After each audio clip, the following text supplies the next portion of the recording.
Hello friends, welcome to SN engineering. मैं हूं श्रुति पटेल और हमारी ऑपरेटिंग सिस्टम के वीडियो लेक्चर सीरीज के अंदर हम एक नेक्स्ट टॉपिक आप सीखेंगे जो है शेड्यूलर। पहले हम देखेंगे शेड्यूलर है क्या, फिर उसके टाइप्स ऑफ शेड्यूलर समझेंगे, फिर शेड्यूलिंग क्राइटेरिया समझेंगे। ओके, ये सारा आप लोगों को शेड्यूलिंग एल्गोरिथम से उसमें हेल्प करेगा। Okay, so let's get started. Now first of all, what is scheduler, right? Scheduler is responsible for selecting a process from the ready queue and allocating the CPU to it। जैसे कि हमने process life cycle के अंदर देखा, पहले हमारा आएगा ready stage and then आएगा रनिंग स्टेज, राइट? तो शेड्यूलर का काम क्या है कि जो रेडी स्टेज के अंदर रेडी क्यू है उसमें से प्रोसेस लेके रनिंग को अलोकेट कौन करेगा? वो है शेड्यूलर। कौन सी प्रोसेस अब आएगी रनिंग के अंदर, वो अलोकेशन का काम कौन करेगा? Scheduler, right? वो सिलेक्ट करेगा कि अभी कौन सी प्रोसेस नेक्स्ट आनी चाहिए, right? Types of scheduler, total 3 type के शेड्यूलर होते हैं: long term scheduler, short term scheduler and medium term scheduler. Okay, so पहले हम देखते हैं लॉन्ग टर्म शेड्यूलर है क्या, right? Decides which process are admitted into the system for processing. Admitted, right? ये कौन सा स्टेज पे आएगा? न्यू। जब भी हमारी प्रोसेस क्रिएट होगी तो वो देखेगा कि कौन सी प्रोसेस को क्रिएट करके रेडी के लिए हम भेजे, प्रोसेसिंग के लिए भेजे, राइट? वो किसका काम है? लॉन्ग टर्म शेड्यूलर का, right? Controls the degree of multi programming. At a time कितनी सारी प्रोसेसेस आ सकती है, इसे बोलते हैं multi programming, degree of multi programming, वो कंट्रोल करेगा, right?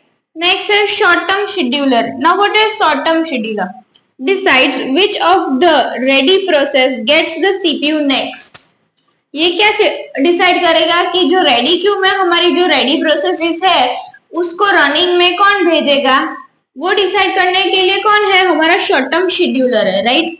Decides which of the ready process gets the CPU next। किसको CPU नेक्स्ट मिलेगा वो शॉर्ट टर्म शेड्यूलर हमारा डिसाइड करेगा। ओके, कॉल्ड फ्रीक्वेंटली, ये बहुत टाइम हम लोग उसको कॉल करवाते हैं, राइट? लॉन्ग टर्म शेड्यूलर को एक बार कॉल करवाया तो इट्स ओके, पर शॉर्ट टर्म शेड्यूलर बार बार कॉल होगा हमारा। और नेक्स्ट आता है medium term scheduler. Temporary removes process from the main memory, जैसे कि स्वैपिंग। फॉर जैसे कि मैं आपको एक्सप्लेन करूं कि प्रोसेस 1 है, वो रनिंग में गई पर कुछ रिसोर्सेज उसको एट अ टाइम चाहिए होंगे जो अवेलेबल नहीं है, तो वो वापस ब्लॉक स्टेज में चली जाएगी, तो मेन मेमोरी से रिमूव करेंगे टेम्पररीली। वो कौन करेगा? वो होगा मीडियम टर्म शेड्यूलर का काम, right? Temporary removes processes from main memory, जो हम स्वैपिंग भी बोलते हैं उसको, right? Helps in controlling memory and improving performance. अगर सारी प्रोसेसेस मेन मेमोरी के अंदर रहेगी तो परफॉर्मेंस डाउन जाएगा। जो प्रोसेस की नीड नहीं है वो टेम्पररी रिमूव करेगा, वो कौन करेगा? मीडियम टर्म शेड्यूलर, जिससे हमारा परफॉर्मेंस हाई होगा, राइट? अब उसके क्राइटेरिया क्या है? शेड्यूलिंग क्राइटेरिया, तो पहला है CPU utilisation. Keep CPU as busy as possible. CPU utilisation क्या करेगा? जितना हो सके उतना सीपीयू को बिजी रखे ताकि सीपीयू का परफॉर्मेंस हाई हो, उसका यूटिलाइजेशन हाई हो, right? Throughput, number of process completed per unit. इसको हम कैसे मेजर करेंगे? थ्रूपुट से। नंबर ऑफ प्रोसेस जो पर टाइम यूनिट पे कंप्लीट होगी उसको हम कैसे मेजर करेंगे? थ्रूपुट से। देन है turn around time, time taken from submission to completion. जो हमने सबमिट किया और फिर कंप्लीट हुआ, जो टाइम हुआ बीच का, उसको हम क्या बोलेंगे? Turn around time. प्रोसेस को सबमिट किया और फिर प्रोसेस जब भी कंप्लीट होगी, इन दोनों के बीच का जो टाइम स्लैब है उसे हम बोलेंगे टर्न अराउंड टाइम। फिर है waiting time, time a process waits in ready Q.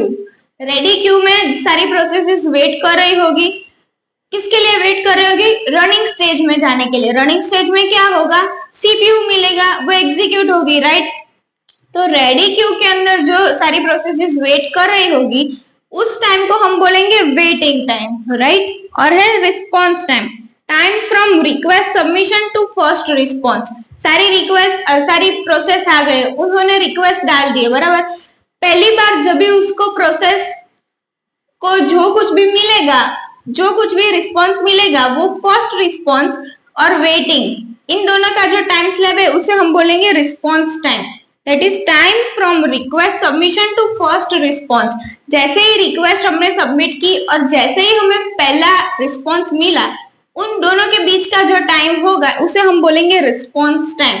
Make a note, waiting time और रिस्पॉन्स टाइम सेम नहीं है, राइट? ये दोनों डिफरेंट है, सेम नहीं है। This was all about scheduler, types of scheduler and scheduling criteria. Thank you.